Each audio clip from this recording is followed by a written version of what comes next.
First, it's out into the countryside, and as a farmer, I know that there are really strong views on both sides in the debate about controlling badger populations. Yeah, the question is to cull or not to cull. Kate Bevan has been to see if there's another option. Badgers, a conservation success story. Since gaining protection by law, their numbers have increased dramatically from a low point in the 1960s and 70s. Unfortunately, as badgers have become more common, so have the incidences of a disease, one that can be spread between badgers and cattle. Bovine tuberculosis. Every year, up to 40,000 infected cattle are slaughtered, costing taxpayers around £90 million in government compensation payments.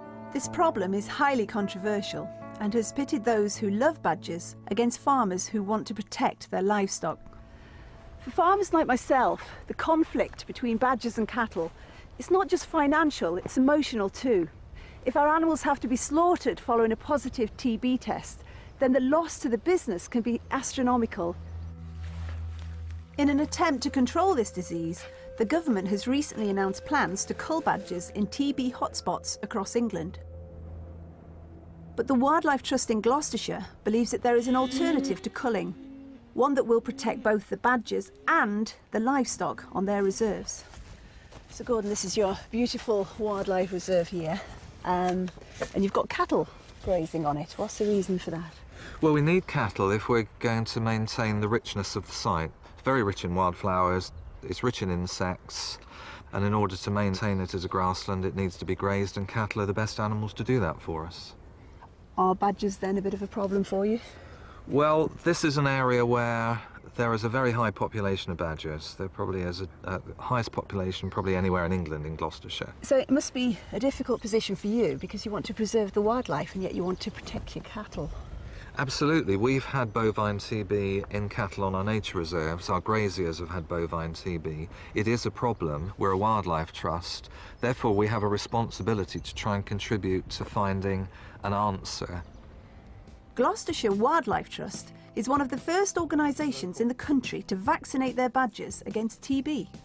But in order to do this, first they have to catch them. Pete Bradshaw has been priming the badgers to come into these humane traps. And last night, he caught the first one.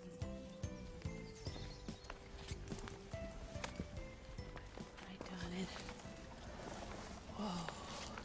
Looks like a fairly young adult, I think. Yeah, it doesn't look very old.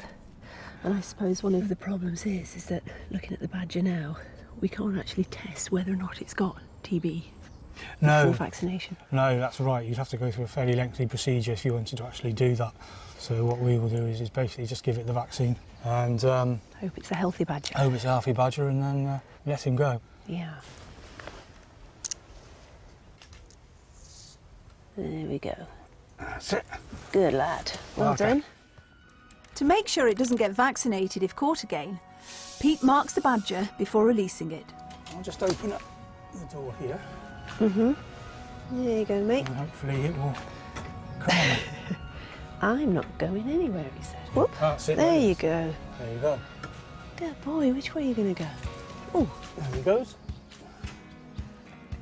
At the moment, Pete is only one of a handful of people in the country trained to administer the vaccine. And for farmers, it's an expensive process, with estimates of £4,000 per square kilometre to vaccinate all the badgers on their land. The National Farmers Union fear the costs would just be too great. So for them, culling currently remains the best solution. For Gordon and the Wildlife Trust, however, their position is firmly on the side of vaccination. If it's a voluntary cull, we wouldn't be part of that. But by vaccinating, we are actually taking a positive action. We're doing something rather than just standing in the background and saying no badger cull. Although the vaccination programme is in its early stages, these trials offer hope for farmers like myself who would like livestock and badgers to coexist without the fear of TB. Well, DEFRA say that they're currently consulting on their proposals and a final decision about culling is expected later in the autumn. Yeah, no, we haven't got time to talk about the ins and outs of a very, very complicated situation, but we are going to be investigating the subject on Countryfile in the next couple of weeks. So lucky he's here, Sue. Yeah.